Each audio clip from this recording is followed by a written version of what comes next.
Guys, good evening. Iyan pa lang aking niluluto.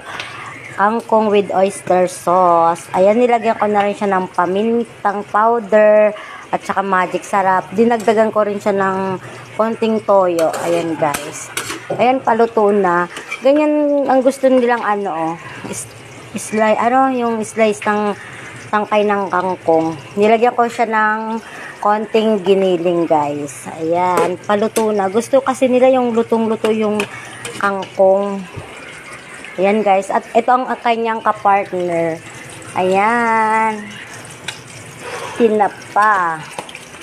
Ay, tumatalon pa yung mantika. Ayan guys. Ayan, masarap yung tinapa na yan guys.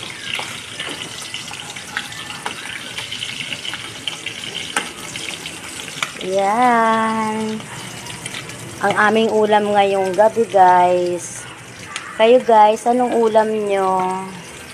Yan, guys, masarap yan tinapa. Tapos, isasawsaw yan, guys, sa, pwede rin siya isawsaw sa ginisang kamatis na maraming sibuyas. Ayan. Ito na yung aking kangkong. Luto na siya, guys. Ayan. Thank you sa pag-support lagi guys sa aking mga video. Thank you so much. God